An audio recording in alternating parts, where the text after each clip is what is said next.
Doctor बिटिया आवाज उठा रही थी कि हॉस्पिटल में कुछ गलत चल रहा है, लेकिन ये आवाज किसी को पसंद नहीं थी। Hard to even go downstairs. Doctor बिटिया आवाज उठा रही थी कि हॉस्पिटल में कुछ गलत चल रहा है, लेकिन ये आवाज किसी को पसंद नहीं थी और इसीलिए उसकी आवाज बंद करने के लिए सारा प्लान रचा गया। परिंदों के साथ लड़ते लड़ते बेटी की मौत हो जाती है और मौत के बाद सारा प्लान रचा जाता है कि क्या झूठ बोला जाए जिससे किसी को कोई प्रॉब्लम ना आए। उसके बाद मिलती है हॉस्पिटल में लाश और लाश पर होते हैं जख्मों के निशान। एक लड़की थी और शायद दरिंदे बहुत ज्यादा थे और फिर भी वो लड़ती रही और अंत में उसकी मौत हो जाती है। लेकिन सीबीआई की रिपोर्ट में बहुत बड़ा खुलासा हो चुका है। ये खुलासा सुनकर आप हैरान रह जाओगे। अभी तक फाइनल फैसला नहीं आया, मगर इन बातों से सारा कुछ क्लियर हो रहा है कि असल में उस दिन हुआ क्या था और उसके पहले हॉस्पिटल में चल क्या रहा था, जिसकी आवाज उठाने का खमियाजा भुगतना पड़ा इस डॉक्टर बेटी को। जो सीबीआई ने बहुत बड़ा खुलासा किया है उसके अकॉर्डिंग देखें तो अभ्या प्रिंसिपल घोष के काले कारनामों को लोगों के सामने रखने वाली थी। आरजीकर हॉस्पिटल में चल रहे बहुत सारे काले कारनामों की पोल खोलने वाली थी अभ्या, लेकिन जो उसके बारे में प्लान चल रहा था, उसके खिलाफ प्लान चल रहा था, इसके बारे में उसको जरा भी नॉलेज नहीं थी कि उसके खिलाफ उसी हॉस्पिटल में बहुत सारे लोग चल रहे हैं। असल में डॉक्टर बेटी हॉस्पिटल में मिलने वाली दवाइयों के खिलाफ बात रखने वाली थी कि उन दवाइयों में बहुत मिलावट है और उन दवाइयों के कारण बहुत सारे मरीजों की डेथ हो चुकी है और बहुत सारे मरीज और बच्चे मर जाते हैं ऐसी दवाइयों के साथ, क्योंकि वो अच्छी किस्म की दवाइयां नहीं थी। उसकी इन दवाइयों की काफ़ी शिकायतें सामने आ चुकी थी, की वजह से कई लोगों की जान जा रही थी हॉस्पिटल में।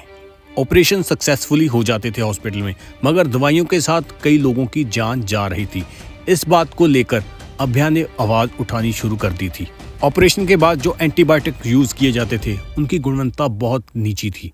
घटिया गुणवत्ता के कारण लोगों की जान जा रही थी जो वहां पर इलाज कराने आते थे।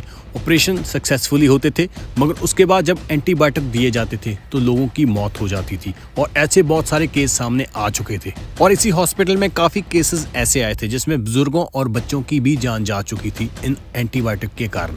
और लोगों को भी पता चलने लग गया था हॉस्पिटल में कि एंटीबायोटिक की गुणवत्ता जो है वो अच्छी नहीं है, जिस कारण ये सारा कुछ हो रहा है।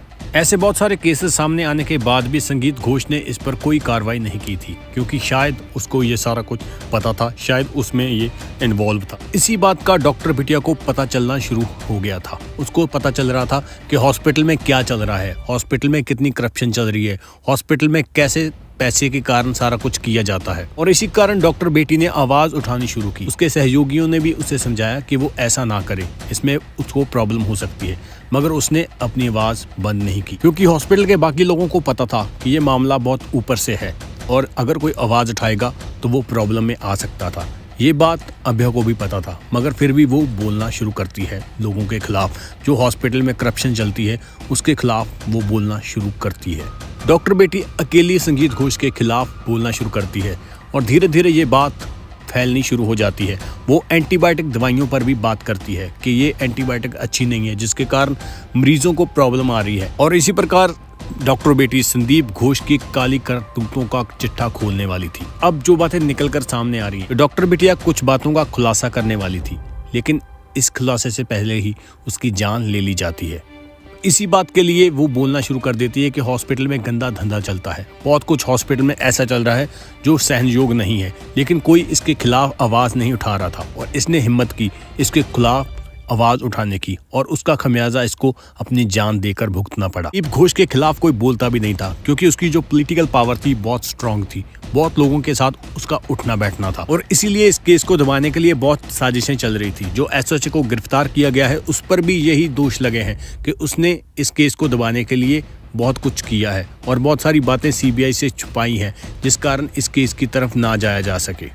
जो सबूतों को मिटाने के इल्जाम लगे हैं उन पर लगे हैं, क्योंकि वो चाहते थे कि ये केस बड़ा ना हो और जल्दी से जल्दी बंद हो जाए, मगर ऐसा कुछ नहीं हुआ। डॉक्टर बिटिया ने अपनी तरफ से फर्ज निभाया कि वो दूसरों का भला कर सके, लेकिन यही भला उसके लिए जान देने के लिए साबित हो गया।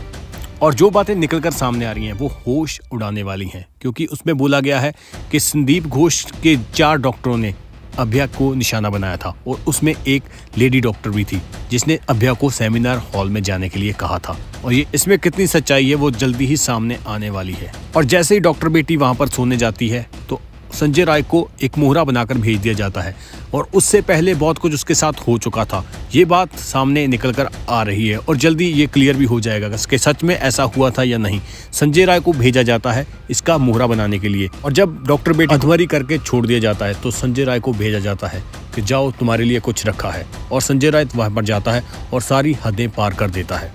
ये बातें एक रिकॉर्डिंग में सामने आई है जिसमें एक लेडी ये सारा कुछ बता रही है। इसी के अनुसार अगर देखें, जो बेटी के साथ दुष्कर्म हुआ है वो मरते समय किया गया है उसके साथ, और ऐसी ही बहुत सारी मिलती जुलती बातें सीबीआई की रिपोर्टों में भी सामने आ रही है।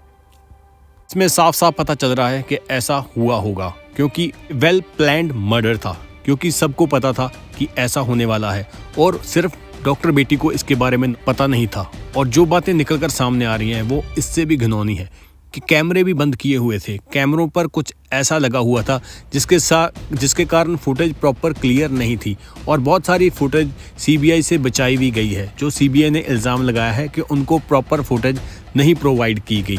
ऐसी बातें निकलकर सामने आ रही हैं। जब ऐसी बातें निकलकर सामने आए तो उससे साफ साफ पता चलता है कि क्या कुछ किया गया था और उसको बचाने के लिए अब क्या कुछ किया जा रहा है।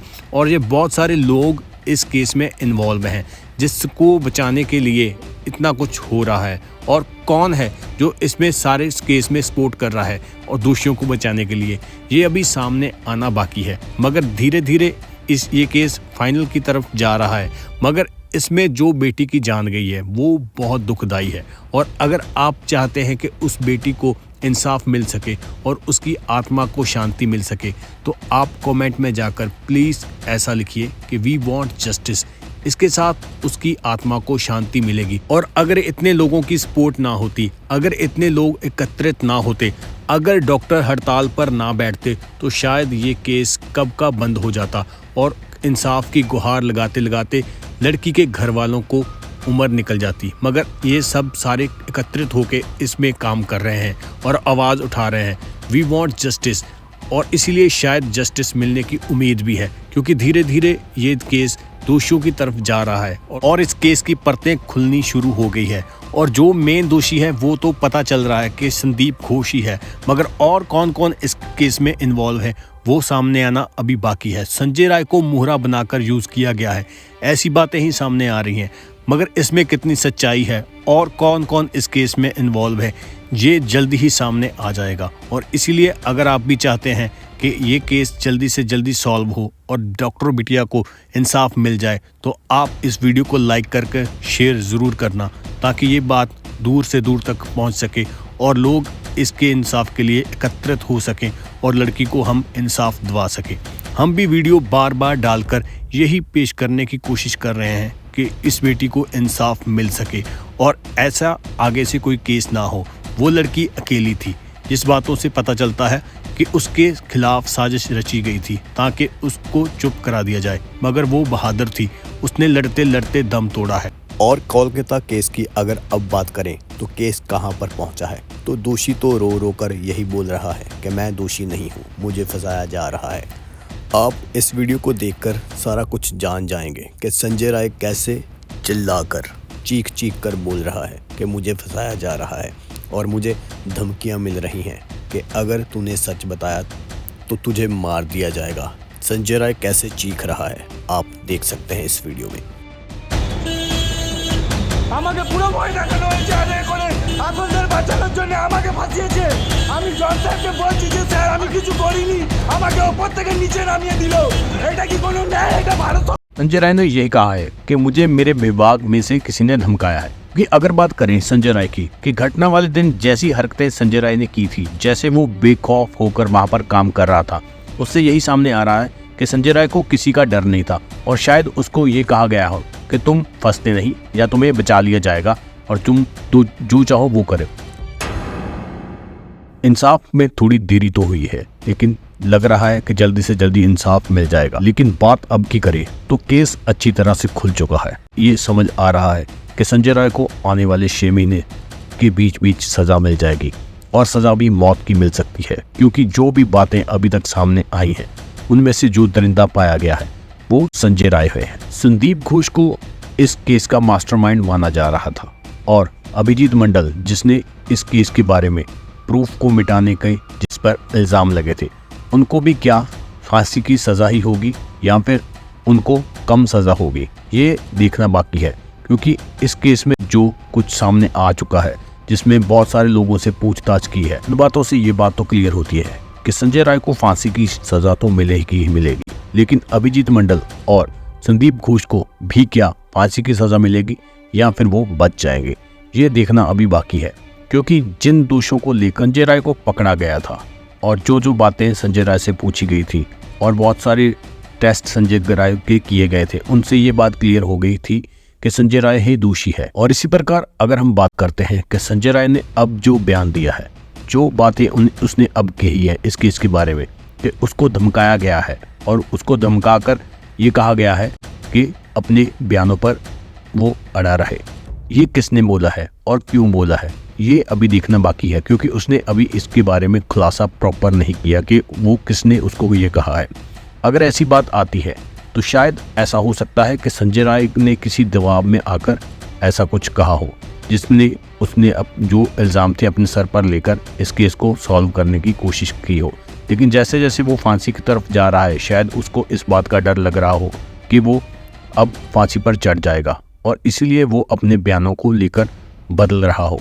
लेकिन दूसरी बात ये भी देखने वाली है कि अगर संजय राय ने अपने बयानों को बदला है, और अगर बात करें तो ऐसे केसों में ऐसा होता है, क्योंकि कई बार बचने के लिए बहुत सारी बातें दोषी ऐसी बोल देता है जिसको उसको लगता है कि शायद वो किसी को गुमराह कर सके, लेकिन सीबीआई भी उसकी बातों पर यकीन नहीं करेगी। क्योंकि बहुत सारे सबूत संदीप घोष के अलावा जो संजय राय के खिलाफ मिल चुके हैं और उसमें से यही सामने आया है कि जो संजय राय है उसने ही इस घटना को अंजाम। और अगर बात करें तो इस केस की सुनवाई 11 नवंबर से शुरू हो रही है और डेली बेसिस पर इसकी सुनवाई होगी। फास्ट ट्रैक कोर्ट में इसकी सुनवाई होने के कारण जल्दी से जल्दी रिजल्ट आने की बात है, क्योंकि इस केस के बारे में जिस प्रकार इसकी सुनवाई होगी उसके बाद रिजल्ट जल्दी आ सकता है और इस 6 महीने के अंदर संजय राय को फांसी की सज़ा मिल सकती है। ये कोर्ट के द्वारा सबूतों को देखते हुए फाइनल कर दिया जाएगा। और इस प्रकार अगर बात करें तो अब अगर सुनवाई डेली होगी तो जल्दी से जल्दी सबूत और सारा कुछ देखते हुए जो दोषी है उसको सज़ा जल्दी से जल्दी मिलने की आशंका है। क्योंकि जैसे इस केस को लेकर ममता बनर्जी का भी बयान आया था कि वह जल्दी से जल्दी दोषियों को सज़ा दिलाकर ही हटेंगे और डॉक्टर्स भी अपनी हड़ताल पर बैठे हुए थे। और इसी प्रकार अगर देखें तो सरकार का प्रेशर भी साथ में होने के कारण इस केस में जो सुनवाई डेली बेसिस पर होगी तो जल्दी से जल्दी दोषियों को सज़ा मिल सकती है। और इस केस के जो दोषी हैं, जिसको जैसे संजय राय को दोषी माना गया है, उसको 6 महीने के अंदर फांसी की सज़ा हो सकती है। प्रकार अगर बात करें तो 10 दिन के अंदर अगर फास्ट ट्रैक कोर्ट फैसला सुना देती है तो दोषियों को जल्दी से जल्दी सज़ा मिलने की आशंका है और जल्दी से जल्दी दोषी फांसी तक पहुंच सकते हैं। क्योंकि अगर बात करें फास्ट ट्रैक कोर्ट की, अगर फास्ट ट्रैक कोर्ट अपना फैसला सुना देती है तो अगर सुप्रीम कोर्ट में भी दोषी जाते हैं तो 2 महीने के अंदर अगर सुप्रीम कोर्ट का भी फैसला आ जाता है तो इससे अनुमान लगाया जा सकता है कि 6 महीने के अंदर अंदर दोषियों को सज़ा मिल जाएगी। क्योंकि अभी तक अगर बात करें तो 3 महीने इस केस को हुए हो चले हैं और इस केस में जो सबूत और जो भी चीज़ें निकल कर सामने आई हैं उनको देखते हुए जो फास्ट ट्रैक है वो अपना जो फास्ट ट्रैक कोर्ट है वो अपना फैसला सुनाएगी। और उसके बाद अगर सुप्रीम कोर्टों में जैसे कि केसों की भरमार होती है, अगर हम बात करें तो 2 महीने में भी अगर सुप्रीम कोर्ट इस फैसले पर अपनी सुनवाई रख देती है, अपना फैसला सुना देती है, तो दोषियों को उतनी जल्दी ही सज़ा मिल सकती है। अगर बात करें स्टेट गवर्नमेंट की, ममता बनर्जी सरकार भी यही कह रही है कि हम चाहते हैं कि जल्दी से जल्दी दोषियों को सज़ा मिले।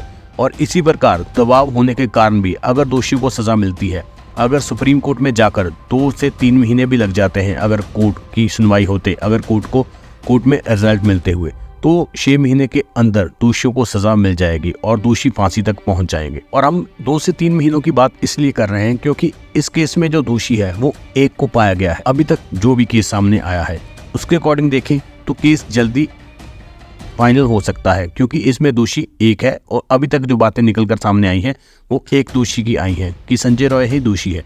और इसी प्रकार इस केस का निपटारा जल्दी हो सकता है। अगर बात करें कि बाकी बातें सारा केस के ऊपर डिपेंड करती है, क्योंकि आगे जाकर इस केस में क्या निकलता है इस पे डिपेंड करता है केस में जल्दी से जल्दी निपटारा होने में। दीप घोष की बात करें तो उस पर धारा 120B लगा है, साजिश रचने की साथ, और 420 धोखाधड़ी का भ्रष्टाचार की धारा 7 लगी। इसके अलावा अगर बात करें तो ईडी भी इस पर काम कर रही है। अगर धारा 204 जोड़ दी जाए सबूत मिटाने की, तो भी अगर बात करें तो अगर भारतीय संविधान के अनुसार इन धाराओं के अकॉर्डिंग सजा देखें तो वो 7 से 8 साल की बनती है। अगर संदीप घोष के ऊपर इन धाराओं से अलग कोई और धाराएं लगती हैं तो उनकी मुश्किलें बढ़ सकती है, नहीं तो उनको इस अकॉर्डिंग 7-8 साल की सजा हो सकती है।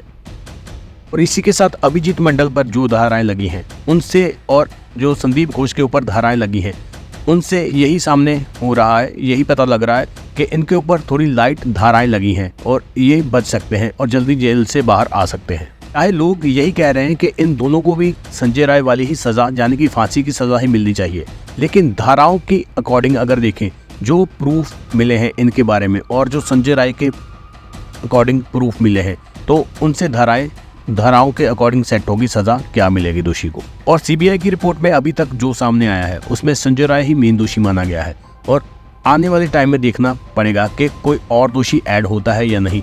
तो अगर ऐसा नहीं होता तो संजय राय को ही मेन दोषी माना जाएगा और उसको ही इसके बारे में इसकी सज़ा मिलेगी इस केस की। इस प्रकार जो संजय राय ने कस्टडी में ये बताया है कि उसको धमकियाँ दी गई है कि तुम अपना मुँह बंद रखना, इस बात को जानना भी ज़रूरी है कि किसने धमकियाँ दी है, क्योंकि उसने ऐसी बात नहीं बताई कि कौन है वो। संजय राय ने यही कहा है कि मुझे मेरे विभाग में से किसी ने धमकाया है। कि अगर बात करें संजय राय की कि घटना वाले दिन जैसी हरकतें संजय राय ने की थी, जैसे वो बेखौफ होकर वहाँ पर काम कर रहा था, उससे यही सामने आ रहा है कि संजय राय को किसी का डर नहीं था और शायद उसको ये कहा गया हो कि तुम फंसते नहीं या तुम्हें बचा लिया जाएगा और तुम जो चाहो वो करो। लेकिन अब जब इस केस में सीबीआई की एंट्री हो जाती है तो सारा पानी का पानी, दूध का दूध और पानी का पानी हो जाता है। तो उससे संजय राय को अब ऐसा लगने लग गया हो कि उसको अब बचाने वाला कोई नहीं, इसलिए वो ये बातें कह रहा है और वो इस केस का मेन जो है दोषी उसका नाम बोलने जा रहा हो। और अगर ऐसा कुछ होता है तो आने वाले टाइम में कुछ ना कुछ सामने आ सकता है कि कौन जो मास्टरमाइंड इस केस का कौन है, कोई और निकलता है या फिर संजय राय झूठ बोल रहा है। ये बातें निकलकर सामने आ जाएंगी जल्दी ही, क्योंकि इस पर सीबीआई भी अपना प्रॉपर काम कर रही है और दोषी तो पुलिस के हाथों में है ही, लेकिन जो फाइनल बात निकलकर सामने आएगी कि सच में संजय राय ही दोषी है या कोई और है, ये आने वाले टाइम में पता चल जाएगा। और अगर बात करें तो 6 दिन बाद जो इस केस की सुनवाई शुरू होने जा रही है उसमें से जल्दी इस केस के बारे में जो फाइनल नतीजा है वो सामने आने की बात चल रही है, क्योंकि डॉक्टर्स भी इस बात की वेट कर रहे हैं कि जल्दी से जल्दी इस केस में डॉक्टर बिटिया को इंसाफ मिले और जो दोषी हैं उनको सख्त से सख्त सज़ा मिले। और इसी सारे को देखते हुए जो सीबीआई है वो भी अपना काम कर रही है। और सीबीआई की बात करें तो कोलकाता केस के सारे सबूत और सारी जो बातें हैं वो इकट्ठी कर चुकी हैं और सीबीआई के पास जो कुछ चीज़ों के कारण जांच भटक रही थी वो सारी चीज़ें सीबीआई के पास आ चुकी हैं और इसीलिए अब यही होना बाकी है कि जल्दी से जल्दी इस केस का जो नतीजा सामने आ जाए। और इन्हीं प्रूफों को देखते हुए सीबीआई 11 नवंबर से इस केस को लड़ेगी और जल्दी से जल्दी इसका नतीजा निकलने की आशंका आ रही है।